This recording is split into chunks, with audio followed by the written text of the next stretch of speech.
Bueno.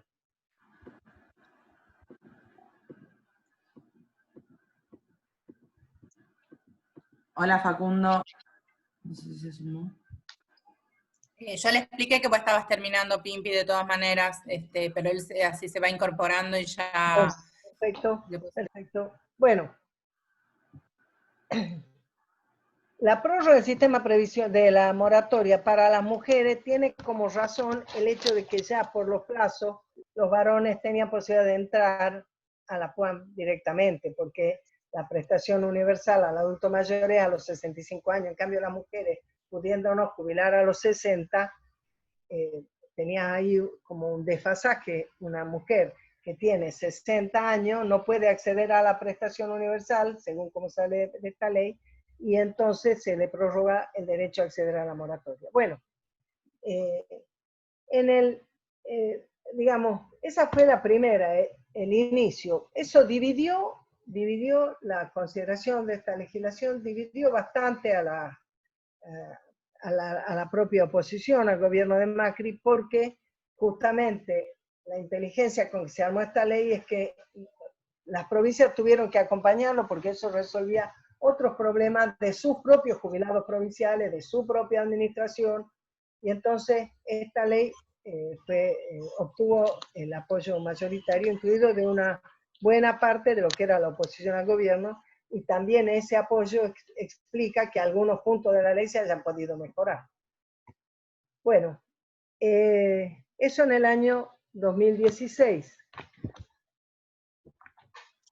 En el año 2017, fin del año 2017, eso también ustedes pueden recordar, se aprobó una ley, diciembre, con mucho quilombo en la calle, se llamó Reforma Previsional y consistió básicamente en primero, en la modificación de la manera de calcular los haberes, de calcular la movilidad jubilatoria. Se hizo, en vez de ver la recaudación y los salarios, se hizo un 70% del índice se calculaba con los datos del INDEC sobre índice de precio al consumidor, que es lo que se equipara generalmente con la medición de la inflación, y un 30% con el promedio de la remuneración imponible de los trabajadores estables. Hubo muchísima discusión con esto porque, por dos temas. Primero, porque el gobierno, ¿por qué cambia el gobierno esto? Porque piensan que ellos van a bajar la inflación y con lo cual van a disminuir cuánto tengan que pagar de actualización de jubilaciones, sobre todo en la que ellos pagan. Punto uno.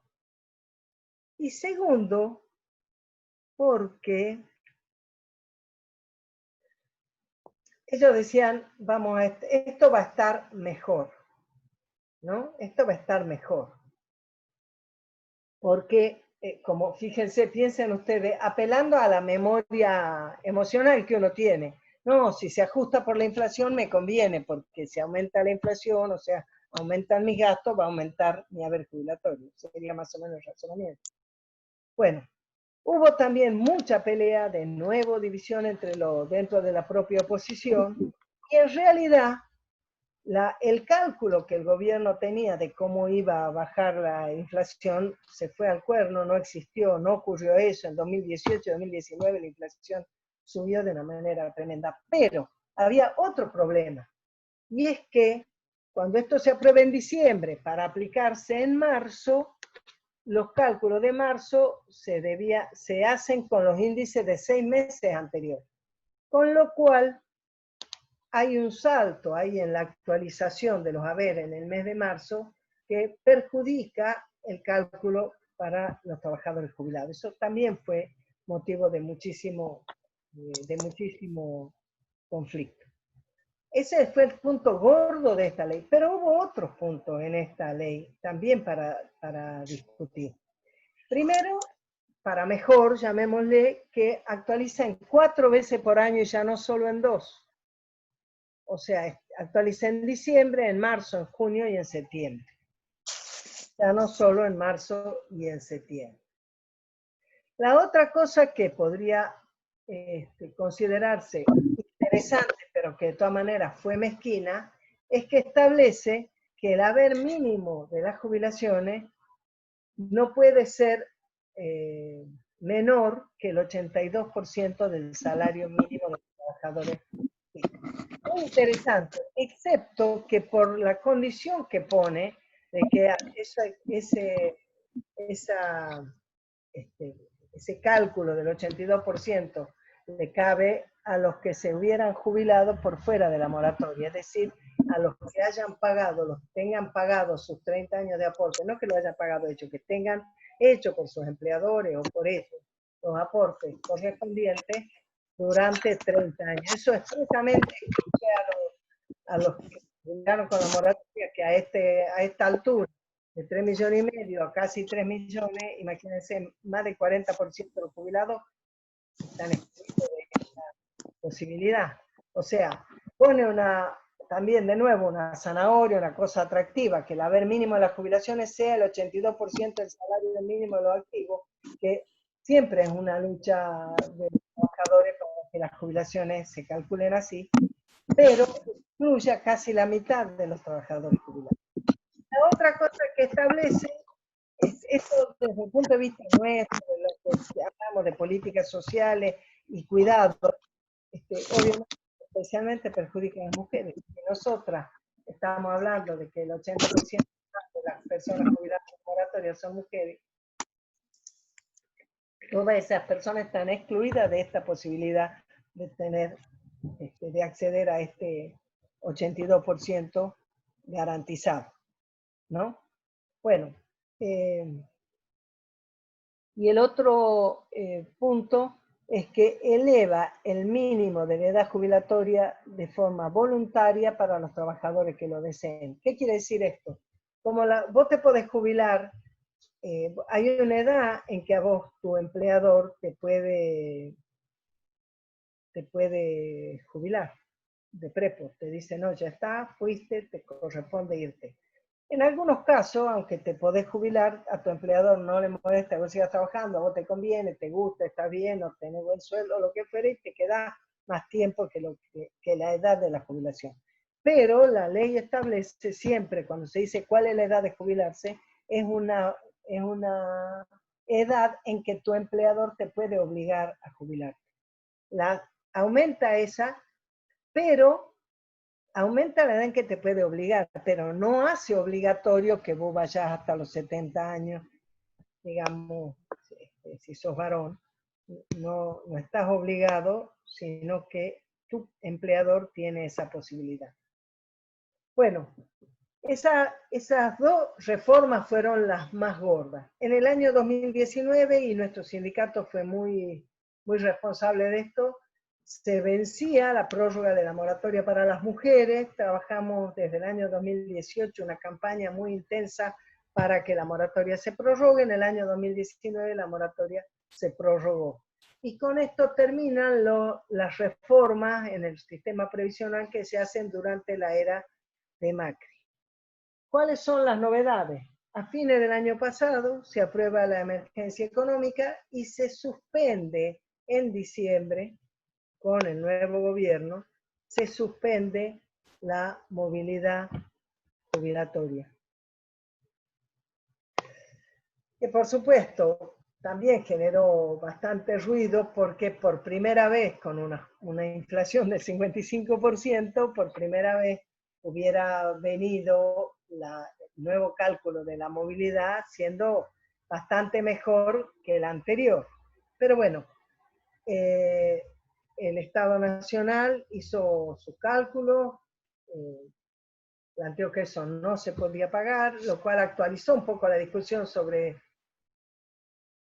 haber dividido a la oposición respecto de estos índices en su momento, pero lo cierto es que el gobierno estableció compensaciones especialmente para las para las jubilaciones de menores ingresos, con unos montos fijos durante enero y febrero, y en marzo, cuando debía actualizarse, lo que establece a través del decreto 163 de este año, un aumento del 2.3% más un monto fijo de 1.500, que en la práctica significa, de nuevo, lo que llaman los especialistas achicar la pirámide. ¿Qué quiere decir? Darle una respuesta más interesante a los menores ingresos y una menos notable a los demás altos ingresos. Que acá en el cuadrito ustedes van a ver que al haber dado un aumento del 2.3% a todos, pero a los de,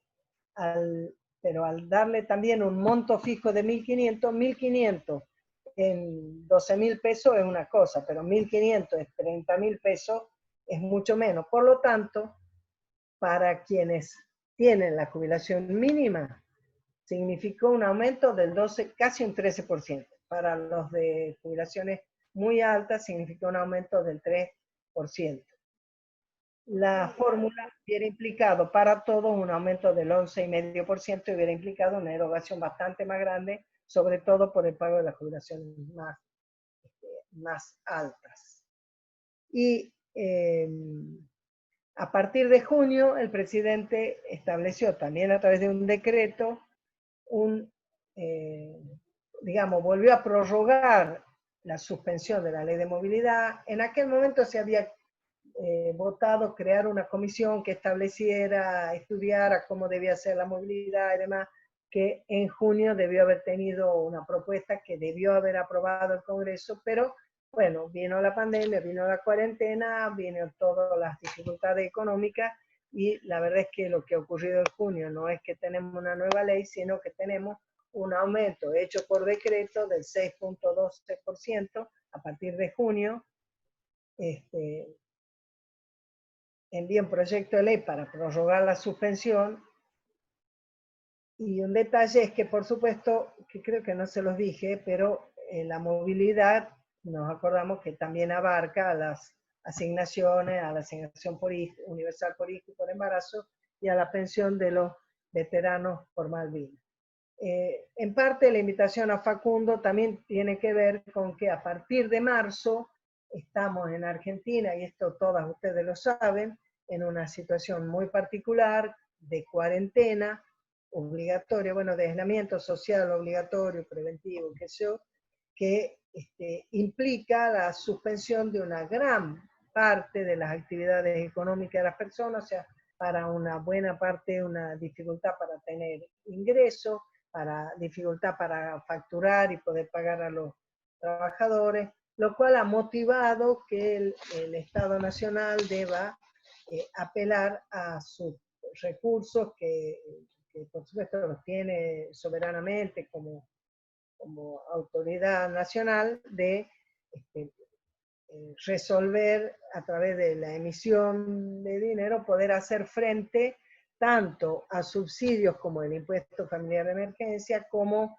a otros subsidios como es el apoyo a los empleadores para pagar una parte o la totalidad de los sueldos, pero también ha planteado negociaciones y acuerdos para que las empresas puedan suspender trabajadores y pagarles solamente una proporción de su sueldo, o ahora está planteando la posibilidad de pagar el aguinaldo escalonado. Es decir, hay una cantidad de medidas, algunas para dar respuesta a la emergencia y otras para limitar los alcances de los derechos que tienen adquiridos los trabajadores, que es algo que le vamos a pedir a Facundo por ahí, que él nos comente cuáles son las que están vigentes en esta materia, y después le vamos a compartir el trabajo que hizo Guadalupe.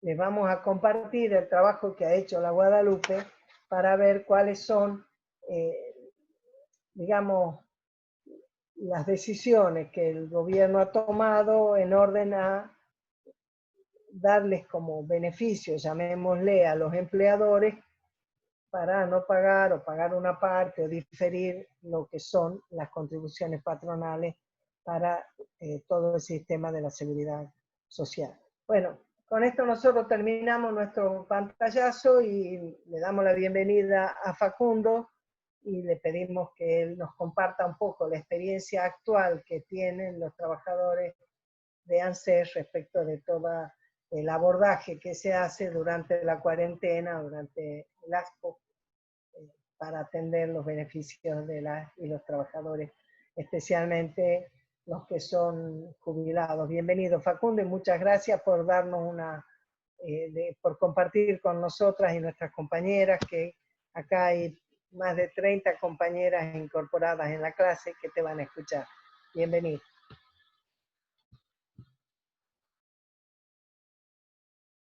Ahí está. ¿Me escuchan?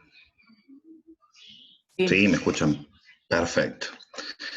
Bueno, ¿por dónde arrancar? El organismo en el cual hoy trabajo, hace ya casi 10 años, sí es el motor de todas las políticas públicas en este contexto, ya que todo lo que se canaliza o todos los beneficios que se canalizan para llegar a la gente se hace a través de ANSES, ¿no? Sea obviamente de las prestaciones ya conocidas, como la UH, las asignaciones familiares, jubilaciones y pensiones, como también este ingreso familiar de emergencia y el llamado ATP. Después podemos entrar en el sinfín de los aprovechamientos y de a dónde llega, cómo llega, quién se aprovecha de estos beneficios que da el Estado, porque es harto conocido en este contexto actual que muchos que tienen comercios siguen trabajando a persianas cerradas, obligan a sus empleados a ir, pero el sueldo se lo está pagando la mitad del Estado.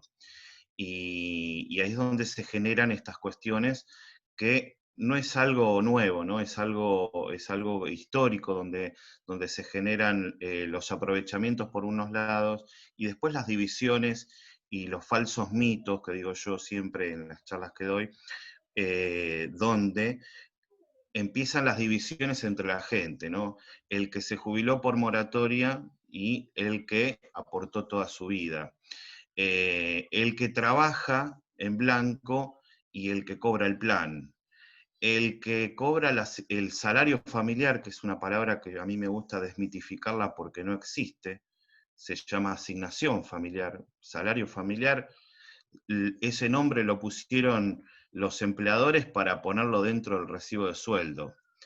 El salario familiar nunca existió, siempre fue la asignación familiar y creada hace más de 70 años. O sea, no es algo ni de ahora ni de los pobres, es algo que se creó hace muchísimos años, que era un soporte económico para incentivar la escolarización de los hijos de los obreros, y que era como una pequeña ayuda.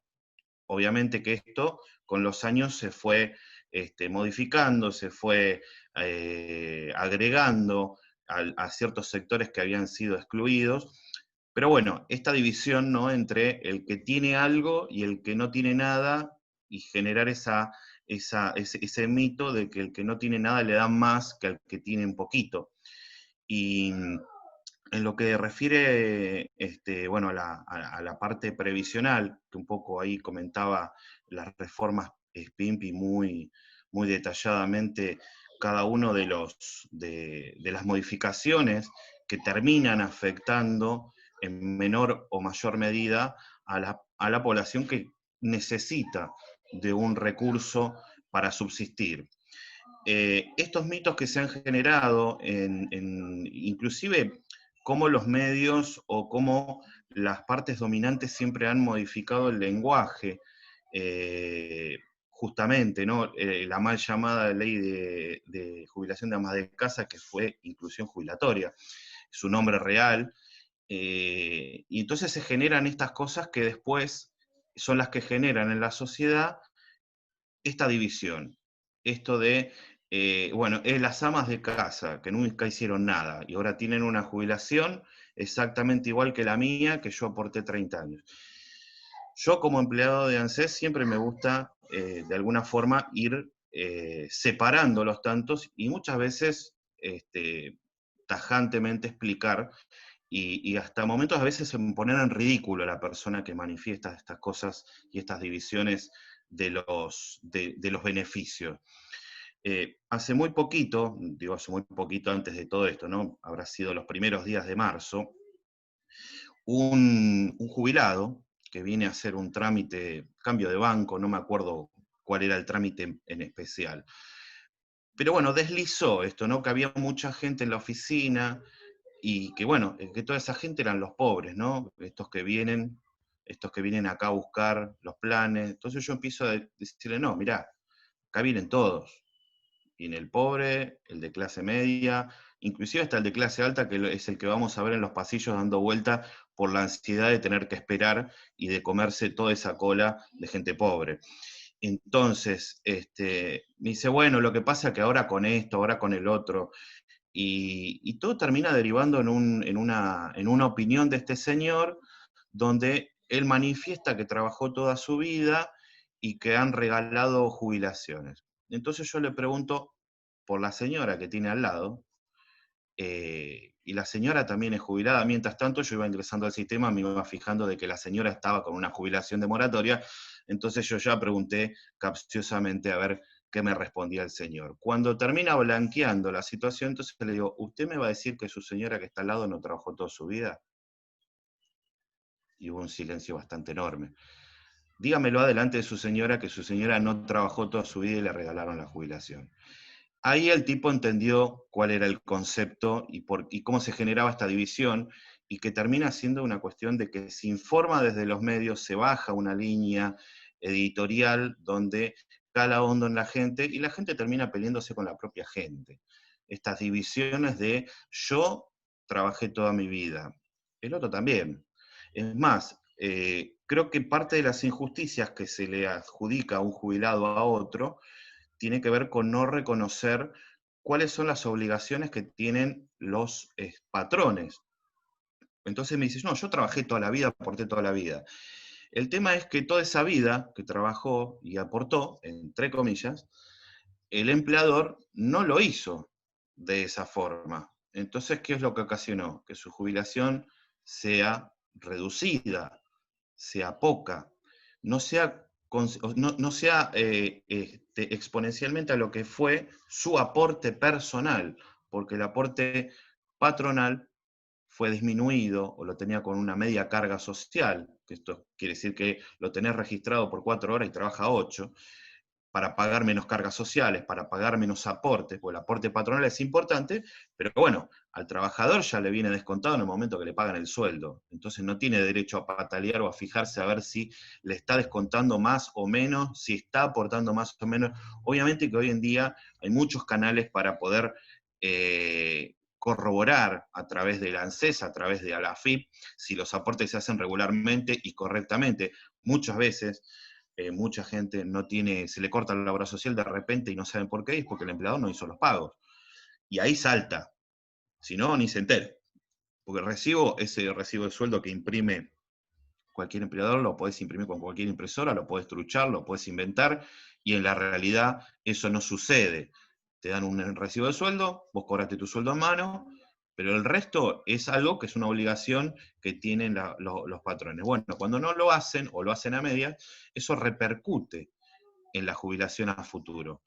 Y por ahí, cuando llegaste a la edad para jubilarte, esa empresa que trabajaste ya no existe más, se fugó, se fue, no existe, no tenés a dónde ir a pegarle en la puerta para decirle, che, me hiciste todo mal durante 30 años. Entonces, estas cuestiones de entender hasta dónde llega la responsabilidad de uno y la responsabilidad del otro, para no cargar las tintas sobre gente que tiene la misma condición que uno. Todos y todas somos trabajadores, sea en un organismo público, sea en una casa particular, sea en una empresa, en un comercio, sea hasta cuidando a los hijos. ¿Sí? Es un trabajo y demanda mucho más tiempo, no tiene horas de descanso y vacaciones, ¿no? Entonces todas estas cuestiones hay que contemplarlas para entender qué es lo que le pasa al otro y por qué obtiene los beneficios que obtiene. he escuchado muchas cosas en este contexto donde estamos todos encerrados y entonces algunos nos labura la cabeza en cómo poder dar una mano.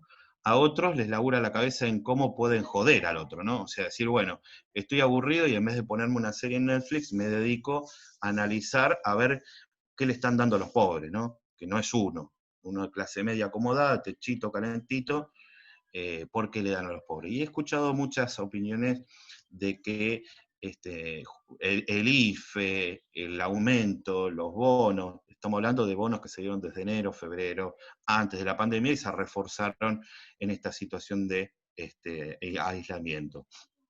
Que les daban más plata, que le daban más plata al que cobra la asignación. Y que le daban más plata, y como puede ser que llegan a cobrar 30.000, 40.000, 50.000 pesos, y a mí me están denegando las 10 lucas, ¿no? Los 10.000 pesos del ingreso familiar de emergencia.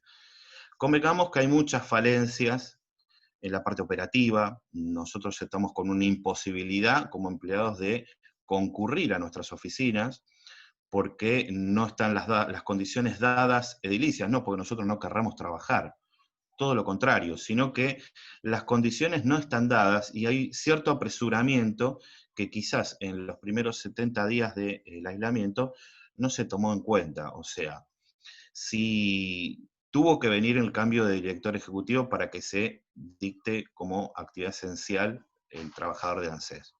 Pero durante esos 70 días que no se dictó lo esencial de nuestra actividad, no se compró un barbijo, por ejemplo. No se colocó un plástico que lo pueden, yo lo digo, tienen mejores medidas de seguridad un supermercado que está acá a la vuelta de mi casa que un organismo público. Ahí es donde esas falencias entran a jugar y uno, otra vez, ¿no? Vuelve esta cuestión de que desde los medios, desde gente que está aburrida, nos tira el mote que nosotros no queremos laburar, que estamos calentitos en la casa cobrando el sueldo. Ahora, las falencias que yo decía vienen a explicar esta cuestión de por qué no se accede cuando algo debería ser tan simple, ¿no? Obviamente que hay muchas medidas de seguridad para que no haya aprovechamientos, porque esto ya lo vivimos con todas las etapas, con el macrismo y con el gobierno de Cristina. El aprovechamiento del pobre, el aprovechamiento de las herramientas del Estado, ¿no? El famoso puntero que se quedaba con un vuelto de los planes, que esto sucedió y creo que ya no, perdí la memoria desde cuándo, pero sigue y continúa, aunque parezca imposible que haya sido una bancarización de las prestaciones o de los planes sociales, no indica que el que le dio el plan no le pida una plata a cambio para seguir manteniéndolo en ese plan. Y conozco casos que se han dado de baja, inclusive, porque se negaron a pagar 1.000 pesos, 1.500 pesos. Ahora, para evitar estos aprovechamientos se generaron muchas medidas de seguridad que son lo que más hastiaron a la gente. Para acceder al IFE era, hoy pones una coma, mañana pones el punto, pasado pones la letra del apellido, el jueves pones el nombre de tu mamá, el viernes el nombre de tu papá, y así, para acceder a 10.000 pesos, tuviste 2 meses y medio, y la que cobró la asignación universal se lo dieron el primer día. Y ahí se vuelve a generar esta cuestión de la división, de por qué al otro sí, a mí no, que yo trabajo. Y entonces tenemos que tomar conciencia de esto, de cuál es el trabajo o quiénes son los trabajadores. Trabajadores y trabajadoras somos todos. Y tener ese concepto de que todos, hasta el que, entre comillas, no trabaja porque no tiene un patrón, está trabajando, seguramente de alguna changa, ayudar a algún vecino, está trabajando, es un trabajador. Será informal, estará en la marginalidad total, estará fuera del sistema, será un outsider, ¿no? Como decimos algunos, será un hippie de la vida que nunca hizo un trámite, pero es un trabajador, porque ese trabajador para comer no vive del aire, no es que se le caen las frutas adentro de la boca, sino que la tiene que ir a buscar. También que hay algunos que la van a buscar de la manera que no se debe, ¿no? Discúlpame, Facundo, Sí. perdón que te interrumpa, mi nombre es Carmen. es que, bueno, no sé si a lo mejor no se te ha transmitido bien la idea, pero todo esto ya lo venimos analizando hace varias semanas. Nosotros queríamos que las compañeras tuvieran alguna intervención y alguna interacción con alguien que trabaje directamente y poder llevarlo a lo concreto, o sea, que las compañeras pudieran hacerte unas preguntas y ¿me entendés? Porque tienen algunas cosas más concretas que necesitamos y el tiempo se nos termina y nos vamos a quedar sin esa intervención. Después, una vez que terminemos las preguntas, sí podemos continuar. Sí, yo por ahí me fui un poco por las ramas, ¿no? Esto era... No, igual todo interesante, pero necesitamos poder Claro.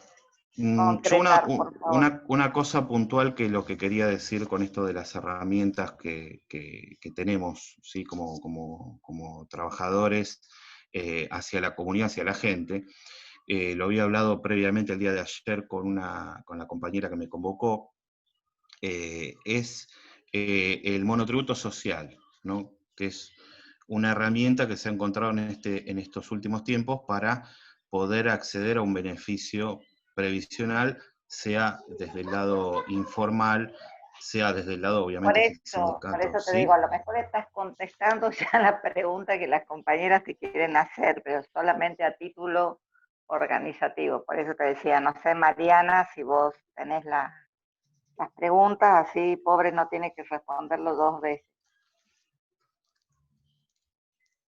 Mariam.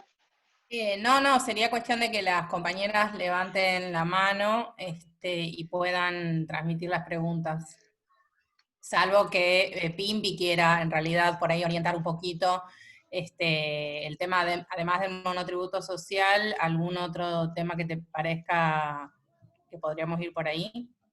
Era, Facundo, lo que nos parecía a nosotros, todo lo conceptual que vos estás planteando desde ya es bien importante, pero nosotros queríamos, como estamos redondeando el tema previsional y de la seguridad social, queríamos que alguien que está más en la pomada nos contara qué son las cosas que están hoy ocurriendo. Por ejemplo, bajo qué condiciones las personas tienen derecho a solicitar el ingreso familiar de emergencia, bajo qué condiciones, si son trabajadores que están registrados y su empresa no está pudiendo funcionar porque no forma parte de lo que está determinado como esencial, entonces no tienen ingresos, la empresa no tiene ingresos, independientemente de lo que haga el empresario, pero esa actividad económica no se está desarrollando y ya estamos marzo, abril, digamos 10 días de marzo, abril, mayo, y ya estamos a 20 días de junio, o sea, 3 meses. No está subida, que no. Tiene que ver con este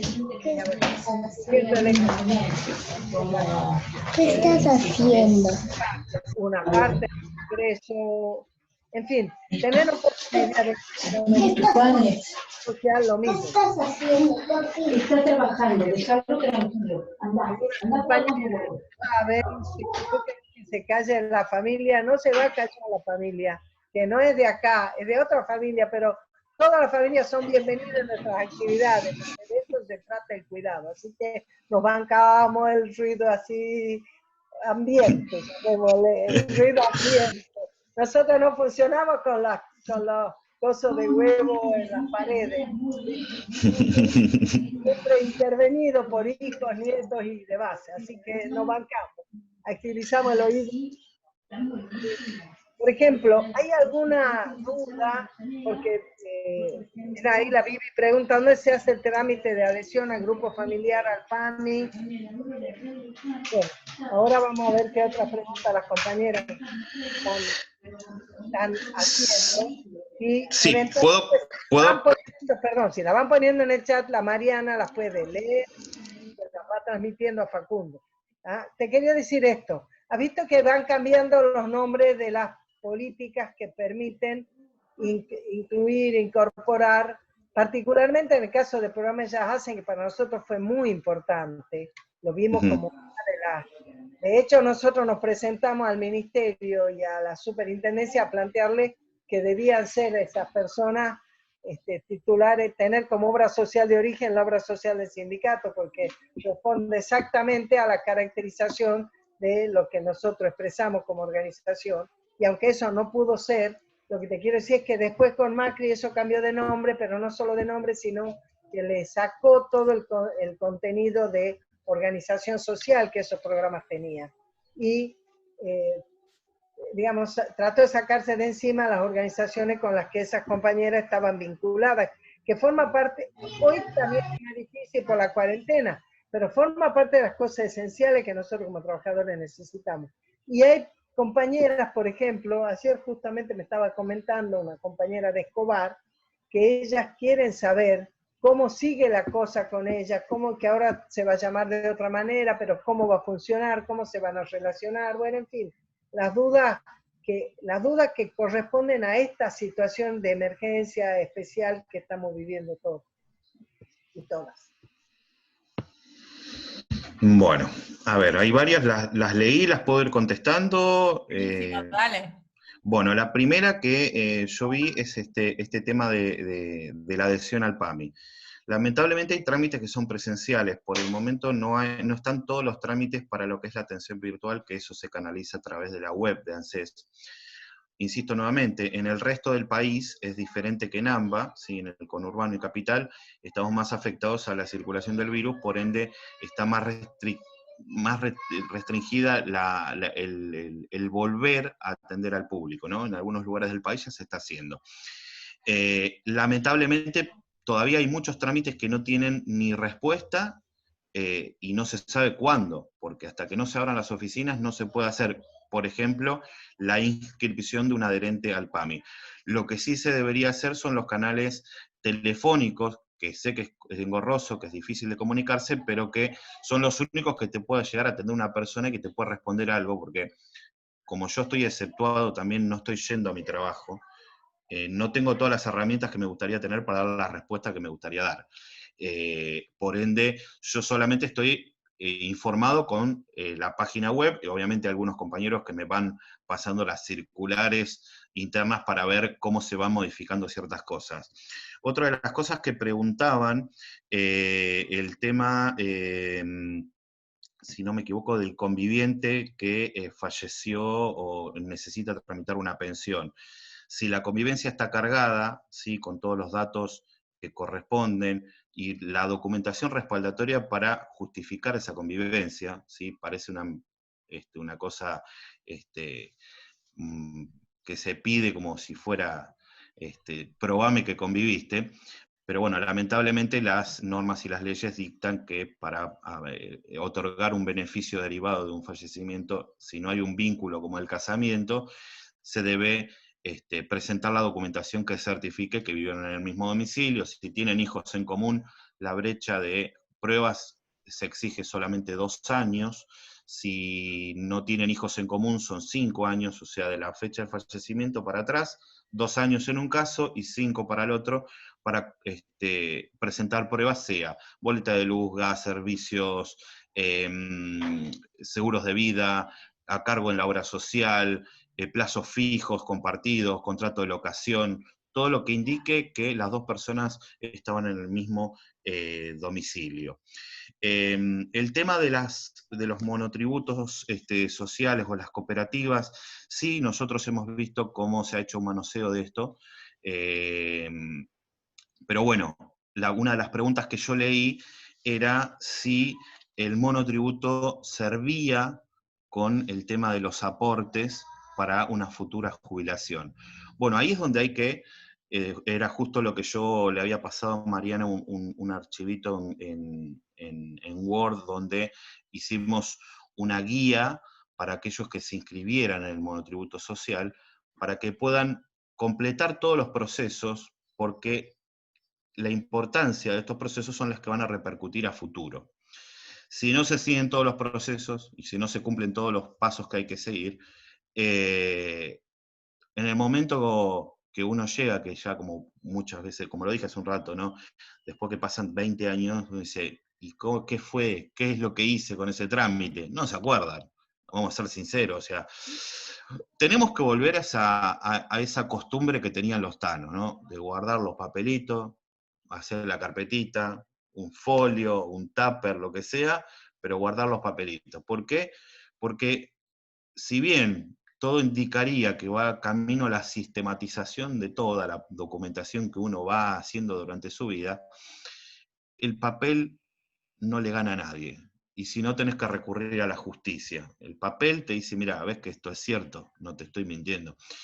Y es la única prueba fundamental que se tiene a la hora de determinar un derecho. Nos gusta o no nos gusta, ¿no? Después podemos discutir si está bien o mal. Pero el tema del monotributo social, lo que sí sirve, uno dice, bueno, yo pago todos los meses, ¿esto me sirve? ¿Es un aporte? No, no es un aporte jubilatorio. Es un aporte social que se hace para poder obtener una obra social y están dentro del sistema. A la hora de jubilarse, y esto se modificó hace muy poco, se va a pedir a las personas, porque esto va a contar como años de servicio. Si tuviste o no tuviste aporte, ¿sí? Los años de servicio sabemos que son por ley una obligación, ¿no? 30 años y no hay tu tía. Hay regímenes especiales, pero son 30 años. Esto sirve como tiempo de servicio. Después vamos a poder discutir si el aporte mínimo que se hace es suficiente o no en el momento que sea indicado para una jubilación. Por ley no se puede pagar menos de la mínima, excepto la pensión de adultos mayores. Después, todo el resto del espectro, todos cobran la mínima. No pueden cobrar menos de la mínima. Por ende, si son monotributistas sociales, si cumplieron todos los pasos, si tienen la facturación, porque el proceso del monotributo social no es solamente la inscripción y ese pago de 500 pesos.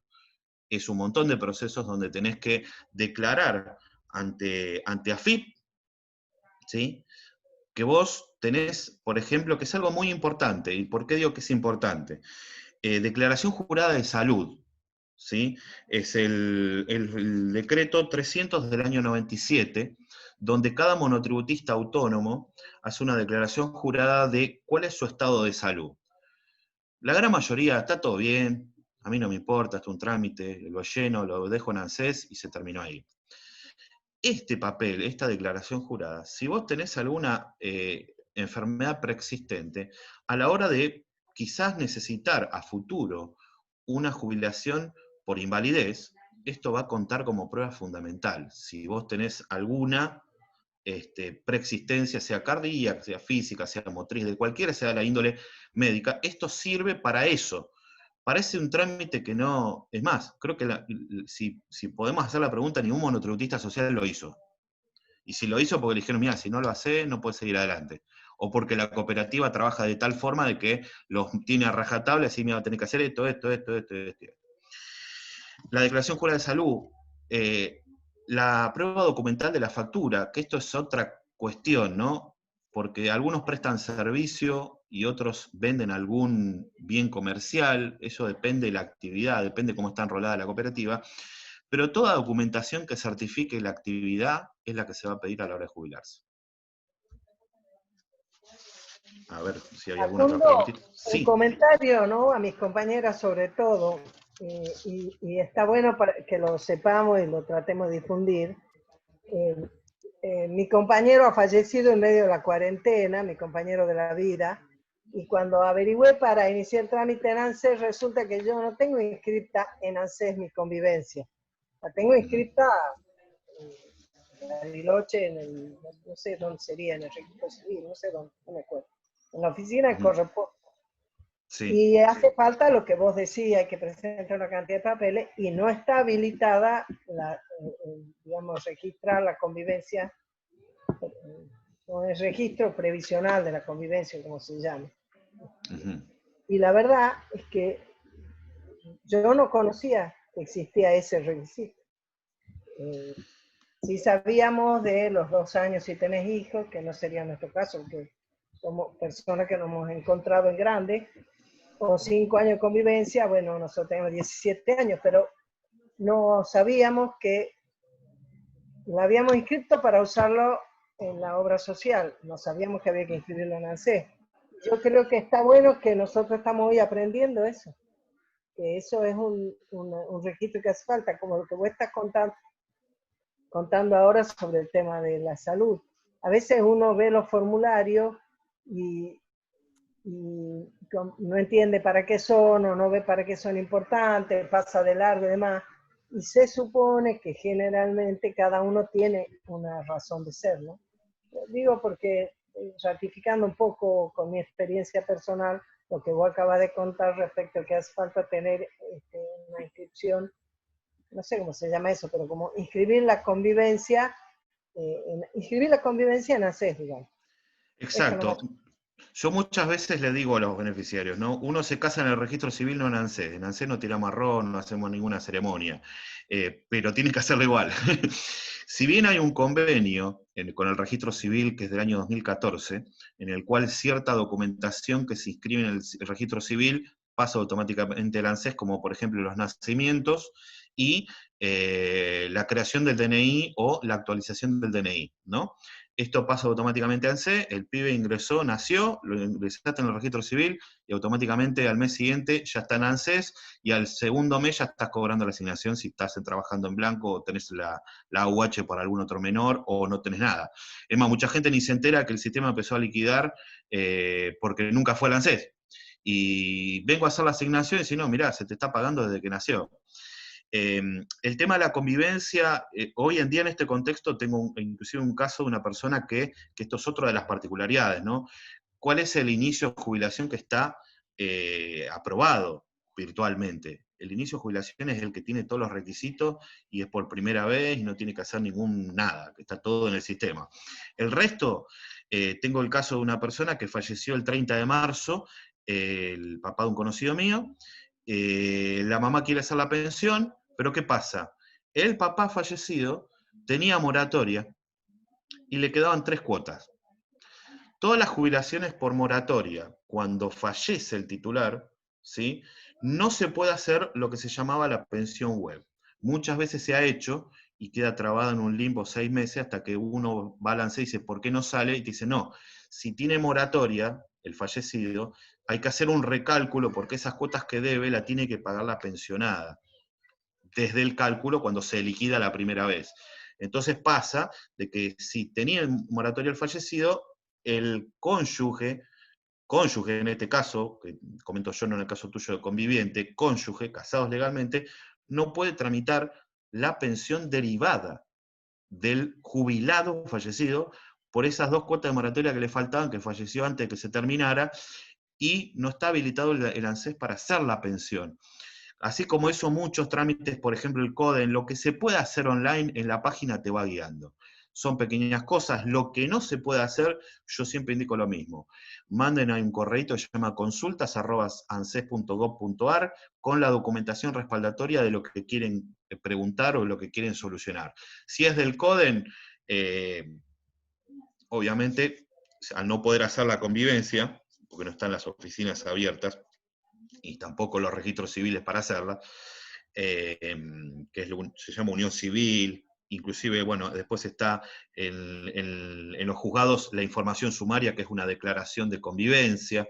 Todo eso no se puede hacer hoy en este contexto. Por ende, para agregar un conviviente al CODEN es mucho más difícil que si es cónyuge y está casado. ¿Por qué? Vos mandás el acta de matrimonio por este mail, decís que querés sumarlo a la obra social, y se supone que en este contexto las obras sociales se han vuelto inclusive un poquito más flexibles en esta cuestión de exigir documentación.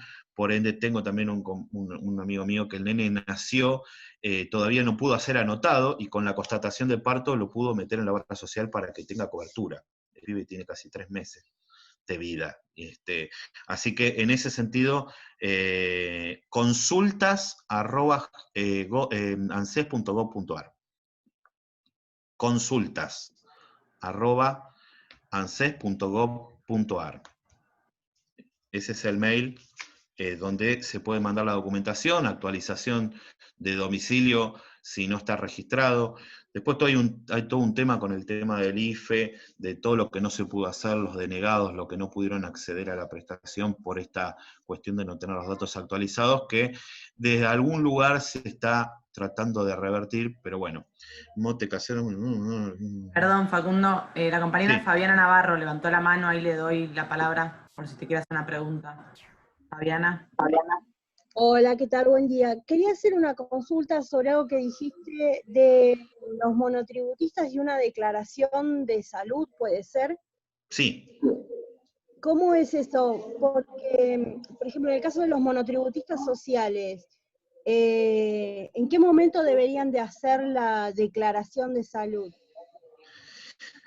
Mirá, el paso del monotributista social es la inscripción primero, generar la clave fiscal después en AFIP, después imprimir la credencial a los 60 días de la inscripción. Una vez que imprimís la constancia de inscripción, que es donde te figura que vos ya tenés hasta el taloncito para ir a pagar, ¿sí? Con esa constancia de inscripción más el formulario que es 301, F301 en AFIP, ¿sí? Si no me equivoco, por ahí me estoy equivocando, pero si buscas declaración jurada de trabajadores, te va a estar para descargar el formulario, que es el decreto 300/97. Eso se llama declaración jurada de salud /ANSES, ¿sí? Hoy en día no se puede hacer, porque no podés ir al ANSES, ¿sí?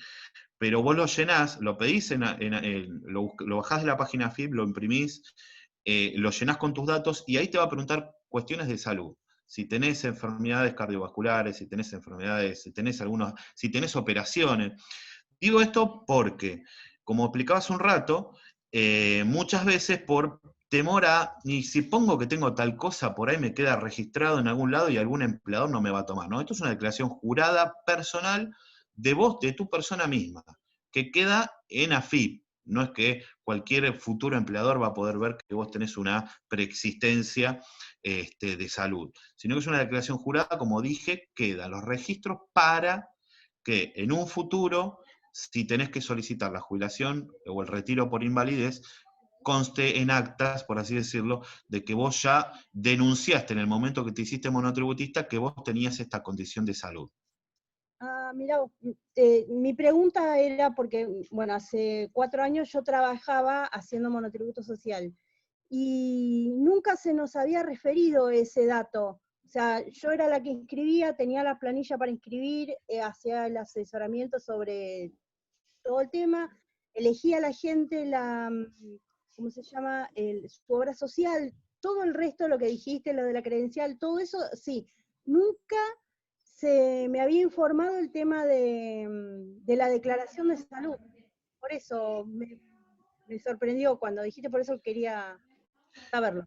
Es Nada más. que en verdad sí se hace, imagínate que el decreto salió en el 97, o sea, se hace para todos los autónomos y monotributistas, todos. Incluido el monotributo social, por ahí no se especificó de entrada, pero es una constancia importante que sirve. Y obviamente que te puedo hablar de que la gran mayoría no lo hizo. O sea, Yo no, por desconocimiento o porque no se informó, ¿sí? claro, calcular. A mí me habían asesorado para hacerlo. Yo atendía a 100 personas por día y jamás le dije a ninguna de esas personas que tenía que hacer esa declaración. O sea, pobre gente, digo. Y bueno, esas son las falencias que comentaba hoy y le comentaba a Mariana el día de ayer que AFIP tiene ese mágico mundo donde uno nunca sabe dónde va a terminar el trámite o cómo hacerlo, ¿no? O sea, es tan engorroso que en el momento donde vas a golpear para te dicen, no, si usted no tiene turno no lo atiendo. Y no quiero sacar la clave nada más, son 4 números. Y tenés que bajar un formulario la primera de la mañana y empiezan con toda la voltereta y siempre estas cosas mal informadas o no informadas son las que a futuro generan los problemas que nos agarramos la cabeza a los 65, 70 años así, decimos, ¿y ahora qué hago? ¿No? Pero bueno, después está la inscripción a la ley ALAS y otros pasos más. A ver, se están haciendo las libretas que se presentan anualmente para cobrar. Los medios hoy en día, si no son bebés menores de 4 años, que son los que no tienen la obligatoriedad escolar, las libretas se cargan online, a través de la página de ANSES, con una foto lo más legible posible. Les vuelvo a repetir a todos y todas, no puedo certificar de que todo lo que se hace a través de la página web impacte realmente en la realidad, porque no estoy yendo a la oficina, porque veo algunos casos puntuales a través de un tercero que le mando los datos, digo, che, fíjate si está para pagar esto, fíjate si está para pagar el otro, me preguntan que no le pagaron la asignación, pero todo lo que es libreta, si bien no hay una obligatoriedad, que es lo que se sacó en este contexto de emergencia, de presentarla, ¿sí?, con riesgo de cobrarla, de cortar la prestación, sí está el problema de que muchos necesitan presentar esa libreta para cobrar ese retroactivo. Y es lo que en algunos casos está dificultando la carga de libretas a través de la página de ANSES, y obviamente al no ingresar no se paga este retroactivo y genera la baja de los ingresos o la plata esa que vos pensabas que todos los marzos le presentabas la libreta y al mes siguiente tenías, no sé, 10.000 pesos extra que te habían descontado del año anterior.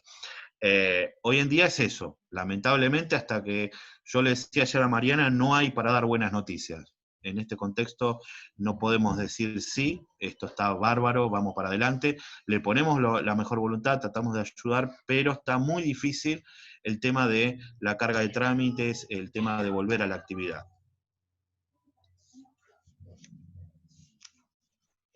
No sé si contesta tu pregunta, alguna más que haya por ahí. No sé si del chat ya hemos contestado todas las preguntas. Bueno, me parece que ahí la compañera estaba hablando del tema de la moratoria, esto de, bueno, no sé, cuando pregunta lo del monotributo social, hacer aporte a través del monotributo para poder llegar a la jubilación. Bueno, el tema de la jubilación, como lo indiqué, ¿no? El monotributo social va a servir, no es que no sirve. No tiene el aporte jubilatorio, sí se toma como, en algún momento, porque, seamos sinceros, el monotributo social, si vos querés hacer el aporte de tu futura jubilación, directamente pasás a la primera categoría de, o sea, obviamente se hace en AFIP, ¿no? Pasás a la primera categoría de monotributo común y corriente, ¿no? Obviamente que lo que nosotros aconsejamos, que se lo decía ayer a Mariana, hay algunos empleados que aconsejamos y hay algunos que se agarran el librito y acá no pasó nada, no sé, la verdad, fíjate en AFIP. A veces recomendamos decir, bueno, vos a qué te dedicás, y buscar la actividad más parecida que tenga el menor costo, ¿no? Es decir, bueno, vos te dedicás a hacer este tipo de trabajo, este tipo de artesanía, bueno, buscar lo más parecido de la categoría más baja para que el impacto de pagar sea menor, pero el beneficio sea igual que si cobraran, si pagaran mucho más. La diferencia de los monotributos es una diferencia impositiva y tiene que ver con una cuestión de facturación y de AFIP. El beneficio de la jubilación es casi igual para todos. Por eso es que muchos empresarios han facturado en negro toda la vida y cuando les toca jubilarse les toca la mínima y se quejan porque en su vida de empresario ganaban 200 lucas, 300 lucas por mes, cuando se les toca jubilarse cobran 14. Todos los monotributistas y autónomos terminan cobrando la mínima, y no es por una injusticia, sino porque lo que se paga de más o excedente tiene que ver con los ingresos que se facturan, no con lo que uno trabaja. Facundo, a ver si yo te entendí. Como monotributista social, vos vas a tener acreditados años de estar en el sistema, ¿sí? Exacto. Pero no los 30 años con los aportes correspondientes. Pero claro, suponete que vos, cuando llegás a los 60, desde que tenías, o 65, pongámosle eso, varón, desde que tenías 52, 50, que ya empezaste a pagar la jubilación, porque, por ejemplo, te pasás a la categoría menor de la que te corresponda como actividad, como monotributista común. Y entonces, cuando llegue el momento de jubilarte, vas a poder jubilarte habiendo aportado diferencialmente los últimos 10, 12 años, aunque al principio tengas la antigüedad, pero no los aportes. Claro, el tema justamente es que todavía no nos ha tocado un caso por lo nuevo, ¿no? O sea, es decir, no nos tocó un monotributista social que estuvo los últimos 10 años de monotributista social y tiene la edad de jubilarse, ¿sí? Porque todos los que cobran planes sociales son de una edad inferior a la edad de jubilarse y quizás tuvieron aportes en algún momento. Por ende, todavía no está instrumentado es cómo se toma un jubilado que tenga monotributo social, si eso, si tiene aportes de otra, o sea, ¿por qué? Porque siempre se toma los últimos 10 años de actividad para hacer el cálculo, ¿sí? Seguramente, cuando esté cercano, es lo que se le indique, decir, bueno, mirá, pagate un añito de monotributo, porque mucha gente cuando está cerca se acerca, y a ver qué me pasa, y ahí es donde se le da la información. Todavía no nos tocó, digo esto, todavía no nos tocó porque el monotributo social es algo muy nuevo para lo que es la edad, o por lo que es el fin jubilatorio. Entonces no está claro nada, o sea, digámoslo en serio, ¿no? No está claro nada. Y con esto sumo con lo que pasó con la declaración de salud. No está claro nada porque es algo que se dio como masivo, se abrió la canilla y después lo vamos modificando, lo vamos instrumentando. Y todavía al día de hoy no conozco, yo al menos no conozco un caso de un monotributista social que llega a la jubilación o llega a la edad de jubilarse y diga, bueno, a ver, ¿qué es lo que te sirve? Por el momento, por normativa y circular, te puedo decir que se le toma lo que es el tiempo de servicio, porque si vos entras en la página FIP, dice no aportante, la categoría de monotributo social. Está el ítem de monotributo social, y abajo dice no aportante.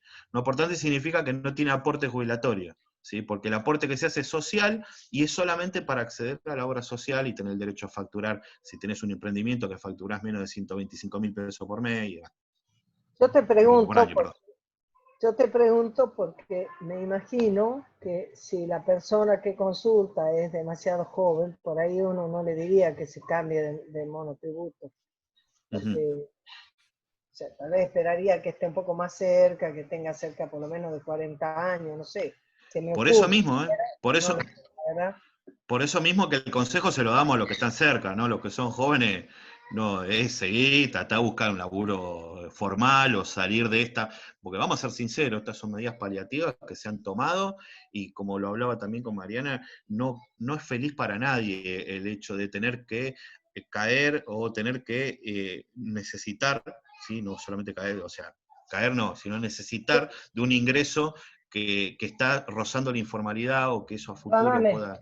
Perdóname, sí. en su momento, cuando empezó el monotributo social, que fue una batalla bastante importante que hizo la Alicia Kirchner con la AFIP, el sentido fue muy interesante, porque el sentido era justamente tender un puente entre quien es un emprendedor o emprendedora por su cuenta, que vende algo, que fabrica algo, y lo vende así, informalmente, pensando en que al estar inscrito pudiera darle otro carácter a su comercio, y entonces vos podés, por ejemplo, ser un proveedor de un municipio o de una organización que para poder comprarte a vos necesita tener factura, y que, bueno, a veces buscan formas alternativas que no son, no son exactas, que no es deseable. Entonces, a mí siempre me pareció que una de las cosas más espectaculares del monotributo social, cuando lo puso en marcha la Alicia, es que era el propósito de tender ese puente, y al mismo tiempo recomendarle a las personas diciéndole, si vas a empanada a los domingos y vendes en tu cuadra, vos no necesitas el monotributo social, porque digamos, tus clientes no necesitan una factura, ¿no? Después apareció la posibilidad de poner en el monotributo social a todos quienes eran destinatarios de los préstamos de los bancos de la buena fe o del microcrédito en general que se otorgaba del ministerio. O cuando se crea el programa Argentina Trabaja, entonces esos trabajadores que tenían un ingreso mensual para hacer una tarea derivada de los arreglos de la calle y demás, tuvieran esa cobertura del monotributo. O sea, todo ha ido siendo un proceso. No ha sido en ningún caso una especie de cosa, sí, como... no es para nada para menospreciar, fue al revés, como un escalón para subir.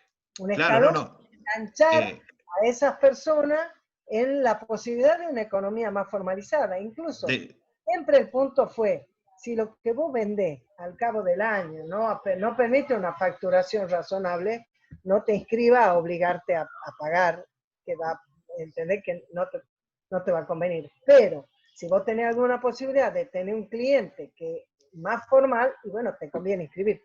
¿Entendés? Sí, inclusive cuando aumenta la facturación, AFIP directamente te sube la categoría, o sea, automáticamente. Una vez que pasás el límite de la facturación anual, te dicen, bueno, usted no es monotributista social por lo que factura. Sí, Y cuando conozco los... pasas a ser monotributista, ya entras a cotizar para la jubilación también. Derecho. Ingresan los aportes, porque vos estás haciendo un aporte no solidario o social, sino que estás haciendo un aporte de rasgo tributario, y como todo tributo, tiene una parte impositiva y otra parte contributiva. Oh, disculpen que los interrumpa. Hay una pregunta que había hecho Silvia hace un rato, no sé si nos podés explicar, tiene que ver con el trámite de si cobras, dice, la asignación universal por correo, pero ya tenés CBU, ¿cómo haces para tramitar, para que ANSES depositen en un banco? ¿Cómo es exactamente el trámite? Cambio de banco, cambio de boca de pago. Puede hacerse a través del 130 o en su defecto por la atención virtual está la opción de cambio de banco. Cambio de Perfecto. boca de pago, perdón. Muchas gracias. Les pregunto, Pimpi, no sé cómo querés que nos organicemos, son las 11:10. ¿Hay algún tema que te parece que hace falta como que profundicemos o vamos cerrando? ¿Qué les parece? No, yo le agradecería a Facundo, a menos que él quiera redondear con alguna cosa, nosotros le agradecemos un montón y terminamos alguna planteo a las compañeras para cómo seguimos. ¿Te parece, Facundo? Perfecto, no hay ningún problema. Muchísimas gracias por acompañarnos. Esta No, para por mí favor. es una experiencia muy importante de estar haciendo una diplomatura en cuidado y políticas sociales, que es un acuerdo del SACRA con CITRA y UMED, así que tenemos, como habrás visto, una cantidad importante. Acá hay 38 personas conectadas en Sí. este momento en el curso, así que son todas compañeras expertas en cuidado, que ahora nada más solamente quieren ser diplomadas. Está bien. Bueno, muchas gracias por la invitación y bueno, acá estoy. Para lo que necesiten, acá estoy.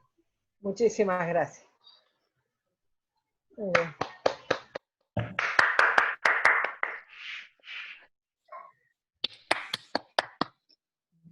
Bueno. Pimpi, nosotros ya con esta parte hemos terminado la parte previsional como para que mandemos el trabajo práctico todo global, ¿sí? En eso estamos de acuerdo. Y lo que nos queda es definir qué van a trabajar cada uno de los grupos. Tenemos 2 semanas. Bueno, entonces le mandamos las consignas, le vamos a pedir por ahí que nos escriban, o a Camila o a mí, ahora le vamos a dar indicaciones por el chat, por el WhatsApp, para que yo tengo ordenado más o menos los grupos, pero como se incorporaron también las compañeras de Corrientes y algunas compañeras más, tenemos que reorganizar un poquito eso para que nadie quede sin grupo, y así damos las consignas, ¿te parece? Lo hacemos el lunes probablemente, las consignas les enviamos, tanto del trabajo grupal final como del trabajo práctico previsional. Perfecto. Piensen que sobre todo a nosotros nos interesa que podamos redondear lo que hemos visto a lo largo del curso con relación a que estamos hablando de cuidados. Y estamos hablando de que de los cuidados nos ocupamos las mujeres. Estamos hablando de que todavía estamos en una sociedad con una gran discriminación hacia las mujeres, que se refleja en muchas cosas. Principalmente se refleja en que las tareas de cuidado reposan en nuestra responsabilidad y sin embargo todavía no tienen ni reconocimiento económico ni reconocimiento social, en general de diversas maneras. Por lo tanto, lo que sería importante es que nosotros podamos cerrar el ciclo de esta materia juntando esas cosas. Género, cuidados y seguridad social y previsional. ¿Estamos? Buen Día de la Patria, promesa de nuestra bandera, como si estuviéramos en cuarto grado, total. Prometamos.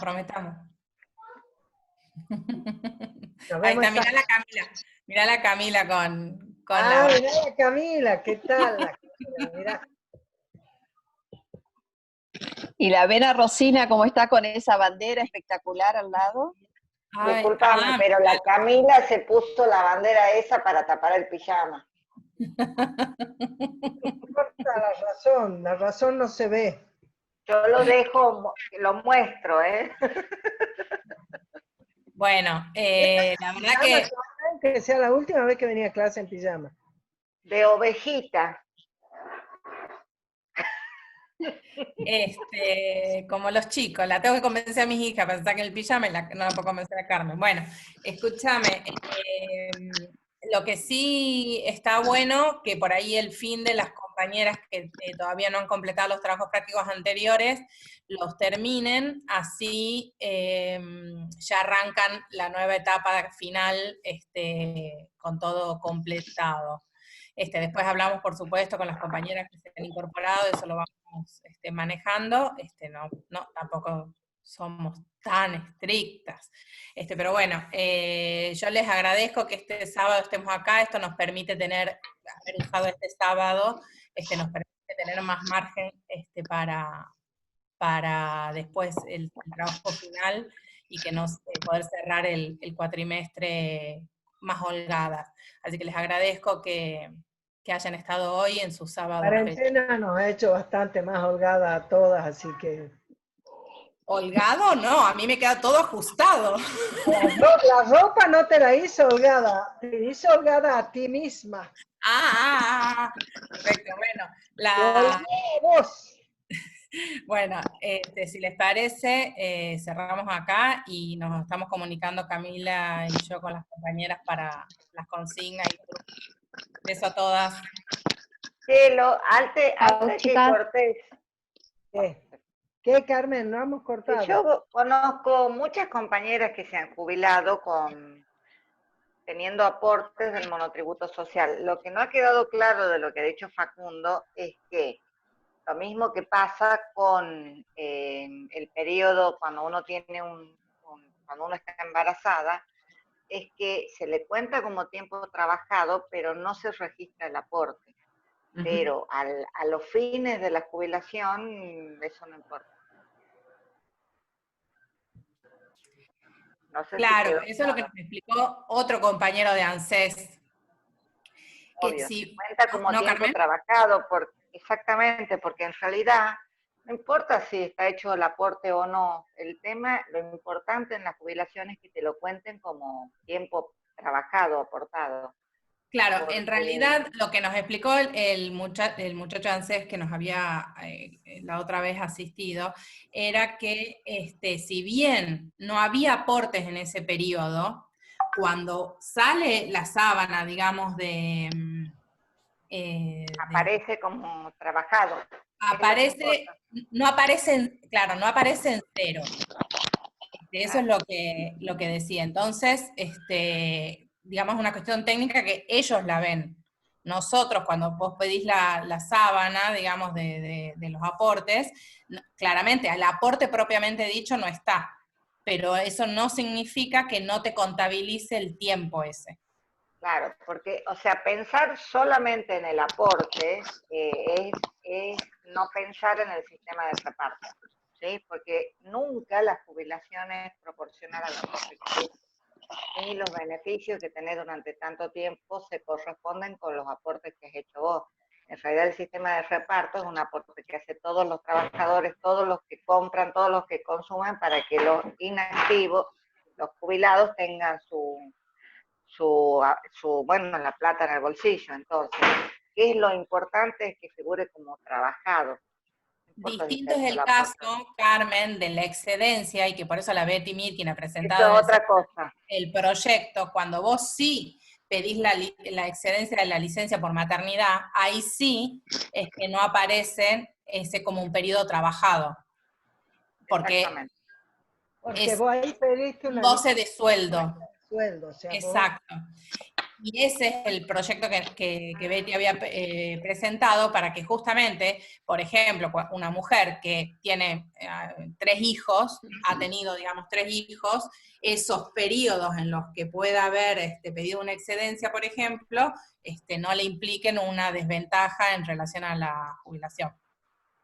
¿Puedo preguntar? ¿Puedo preguntar? Sí, Delia. Sí. Yo le pregunté a Facundo, porque nosotros tenemos muchas cooperativistas y yo fui cooperativista. La pregunta concreta es, yo hablo de las cooperativistas sociales, las que están dentro de ellas hacen. A ellas, Monotributo social. eso, pero no las que adhieren porque también después adherí. ¿A ellas les aportan al sistema jubilatorio? Esa era mi pregunta. Eso es lo que estamos explicando. Porque no lo termino de entender, Carmen. O sea, no hay aporte. O sea, cuando vos sos monotributista social, tenés como bien lo ha explicado Pimpi, tres tipos de aporte. Por un lado, lo que es previsional, que efectivamente, concretamente, la plata no le entra al ANSES, porque es el mismo ANSES el que lo pone, por eso es que no aparece como el aporte. Lo importante es que aparece como periodo trabajado. Entonces, cuando vos liquidás tu jubilación, a eso lo tomás como periodo trabajado. No es como periodo aportado, es periodo trabajado. Eso es lo que importa. Gracias. ¿Me expliqué? Sí, sí. Bien. Sí, gracias. De nada. Bueno. Y lo último, me fue algo que me había parecido que era muy interesante. De las cosas que dijo Facundo, otra cosa que es muy importante y que es importante grabarla, porque en la vida cotidiana hace mucha diferencia, es entender que no hay diferencia entre el salario y la asignación, que todas son asignaciones, y que o sea, incluso no existe la palabra salario familiar en el sistema, eso me encantó. Tal cual. Exactamente. Y de hecho, en el proyecto que nosotros estamos trabajando en el Senado para que lo que se llama salario familiar, lo que se conoce como salario familiar y la asignación, todo esté en el mismo paquete y lo cobre la madre cuando se trata de los hijos, justamente porque todas son asignaciones familiares y de hecho para la movilidad todas están en el mismo paquete. Exacto. Bueno, muy bien. Le cierro el súper a la Sandra, así que nos desconectemos. Bueno. Chao. Sí, desconectemos, dicen acá, che.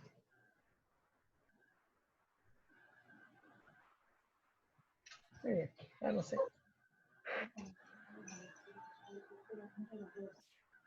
Hola. 11:10, 11:04, 20. Sí, tal cual. Chao, amor.